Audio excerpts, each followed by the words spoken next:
இன்றைய முதல் வாசகம் நீதி தலைவர்கள் நூலில் இருந்த வாசகம் அதிகாரம் 2 வசனம் 11 முதல் 19 முடிய. அந்நாட்களில் இஸ்ரேல் மக்கள் ஆண்டவரின் பார்வையில் தீயதனப்பட்டதை செய்தனர். அவர்கள் பாகாலுக்கு ஊழியம் செய்தனர்.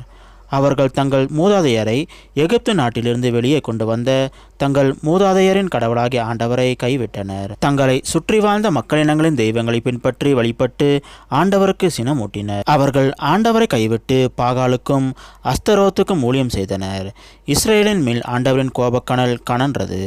எனவே அவர் கொள்ளையர்களிடம் அவர்களை ஒப்புவிக்க அவர்களும் அவர்களை கொள்ளையடித்தனர். அவர்களை சூழ்ந்திருக்க எதிரிகளிடம் ஆண்டவர் அவர்களை விற்றார். அதனால் அவர்கள் எதிரிகளின் முன் அவர்களால் எதிர்த்து நிற்க இயலாமல் போயிற்று. ஆண்டவர் அவர்களுக்கு ஆணையிட்டு கூறியது போல் அவர்கள் போருக்கு சென்ற பொழுதெல்லாம் ஆண்டவரின் கை அவர்களுக்கு எதிராக தீமை விளைவித்தது. அவர்கள் பெருந்துயரத்துக்கு உள்ளாயினர். ஆண்டவர் நீதி தலைவர்களை எழச் செய்தார். அவர்கள் அவர்களை கொள்ளையடித்தவர்களின் கையிலிருந்து விடுவித்தனர். ஆயினும் அவர்கள் தங்கள் நீதி தலைவர்களுக்கு செவி கொடுக்கவில்லை. ஏனெனில் அவர்கள் வேற்று தெய்வங்களை பின்பற்றி தொழுது வேசித்தனம் செய்தனர். தங்கள் மூதாதையர் ஆண்டவரின் கட்டளைகளுக்கு செவி கொடுத்து நடந்த நெறியை விட்டு விரைவில் விலகினர். ஆண்டவர் அவர்களுக்காக நீதி தலைவர்களை எழச் செய்த பொழுதெல்லாம் அவர் அந்த தலைவர்களுடன் இருந்து அத்தலைவர்களின் வாழ்நாள் முழுவதும் எதிரிகளின் கையிலிருந்து மக்களை விடுவித்தார்.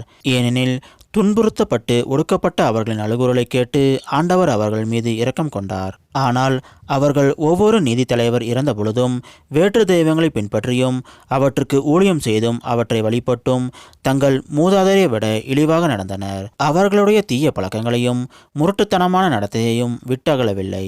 இது ஆண்டவர் வழங்கும் அருள்வாக்கு. இறைவா உமக்கு நன்றி.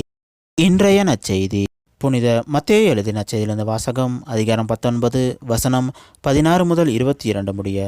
அக்காலத்தில் ஒருவர் இயேசுவிடம் வந்து, போதகரே, நிலைவாழ்வை பெற்றுக்கொள்வதற்கு நான் என்ன நன்மை செய்ய வேண்டும் என்று கேட்டார். இயேசு அவரிடம், நன்மையை பற்றி என்னை ஏன் கேட்கிறீர்? நல்லவர் ஒருவரே. நீர் வாழ்வடைய விரும்பினால் கட்டளைகளை கடைப்பிடியும் என்றார். அவர், எவற்றை என்று கேட்டார். இயேசு, கொலை செய்யாதே, விபச்சாரம் செய்யாதே, களவு செய்யாதே, பொய் சான்று சொல்லாதே, தாய் தந்தையை மதித்து நட, மேலும் உன் மீது நீ அன்பு கூறுவது போல் உனக்கு அடுத்திருப்பவன் மீதும் அன்பு கூறுவாயாக என்று கூறினார். அந்த இளைஞர் அவரிடம், இவை அனைத்தையும் நான் கடைபிடித்து வந்துள்ளேன். இன்னும் என்னிடம் குறைபடுவது என்ன என்று கேட்டார்.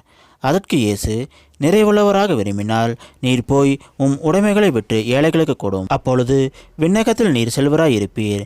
பின்பு வந்து என்னை பின்பற்றும் என்றார். அவர் சொன்னதை கேட்ட அந்த இளைஞர் வருத்தத்தோடு சென்று விட்டார். ஏனெனில் அவருக்கு ஏராளமான சொத்து இருந்தது. இது கிறிஸ்து வழங்கும் நற்செய்தி. கிறிஸ்துவே உமக்கு புகழ்.